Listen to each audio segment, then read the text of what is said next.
Shalom, selamat pagi Bapak, Ibu, Saudara. Terima kasih telah bergabung bersama kami dalam Renungan Harian Jemaat GKJ Bandung. Bersama kita akan mendengarkan firman Tuhan dan merenungkannya. Saudara-saudaraku seiman, selamat berjumpa dalam Renungan Harian GKJ Bandung. Hari ini Rabu 28 Mei 2025. Mari kita mohon tuntunan Roh Kudus dalam doa. Ya Allah Roh Kudus, kami akan belajar seperti yang Tuhan Yesus ajarkan kepada kami untuk memaafkan. Betapa itu tidak mudah.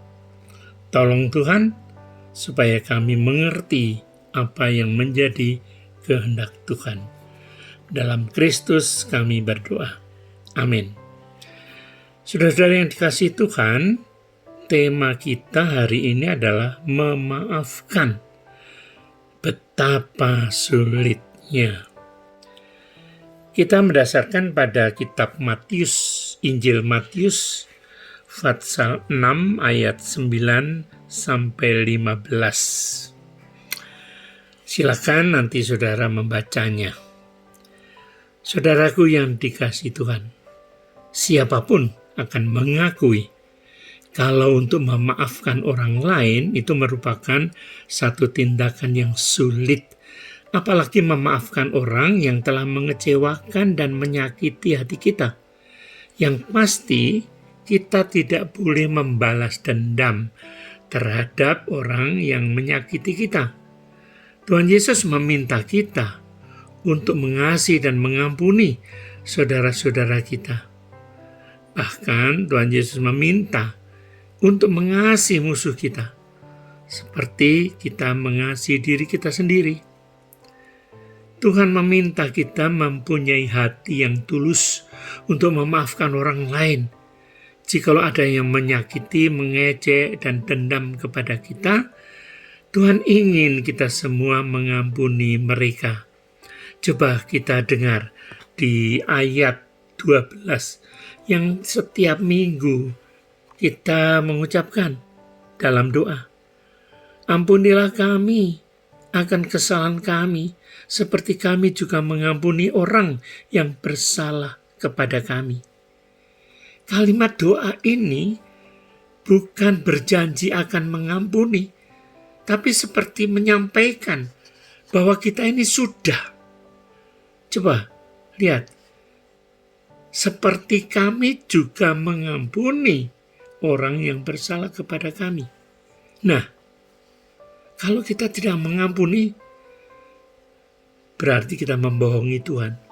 Dan ayat 15 mengatakan, jikalau kamu tidak mengampuni orang, Bapamu juga tidak akan mengampuni kesalahanmu.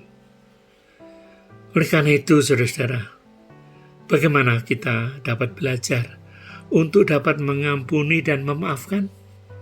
Sementara orang yang selama ini kita anggap sahabat, kalau tiba-tiba berkhianat, menjerumuskan kita, apakah semudah itu kita akan memberikan maaf kepada mereka?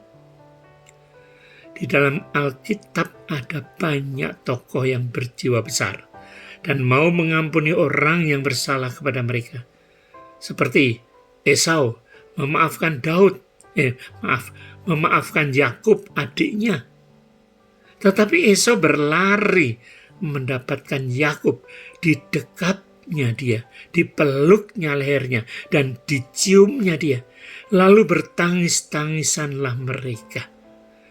Kejadian 33 ayat 4. Yakub yang telah merebut berkat yang seharusnya diterima oleh Esau, pada mulanya Esau sangat marah. Bahkan ia ingin membunuh Yakub. Tetapi setelah waktu berlalu, Esau dapat menerima dan memaafkan Daud. Ada juga Yusuf yang memaafkan saudara-saudaranya. Di dalam Kejadian 45 ayat 15 dikatakan, Yusuf mencium semua saudaranya itu dengan mesra, dan ia menangis sambil memeluk mereka. Sesudah itu barulah saudara-saudaranya bercakap-cakap dengan dia. Nah, kita semua tahu cerita tentang Yusuf yang dijual oleh saudaranya, bahkan pada awalnya saudaranya mau membunuh. Bersyukur Tuhan memelihara Yusuf. Juga ada Nabi Musa memaafkan Harun dan Miriam, kakaknya. Dalam Bilangan 12 ayat 13 dikatakan, lalu berserulah Musa kepada Tuhan, ya Allah, sembuhkanlah kiranya dia. Saudara, pada waktu itu Musa memimpin umat Israel keluar dari Mesir. Mereka berjalan melewati padang gurun. Saat itulah Harun dan Miriam, kakak-kakak Musa, menghina Musa. Mereka cemburu pada Musa. Mereka tidak mau dipimpin oleh Musa. Padahal Musa adalah pemimpin yang diangkat oleh Allah. Akibatnya Allah menjadi marah pada Harun dan Miriam, lalu menghukum mereka dengan penyakit kusta. Nah, apa yang dilakukan Musa? Musa mengampuni mereka dan bahkan berdoa kepada Tuhan agar menyembuhkan Harun dan Miriam. Mengapa dia mau melakukan hal ini? Alkitab mengatakan, hati Musa sangat lembut. Bilangan 12 ayat 3. Karena itu, dia juga seorang pemaaf. Nah, kembali pada kita. Bagaimana dengan kita, saudara-saudara? Amin.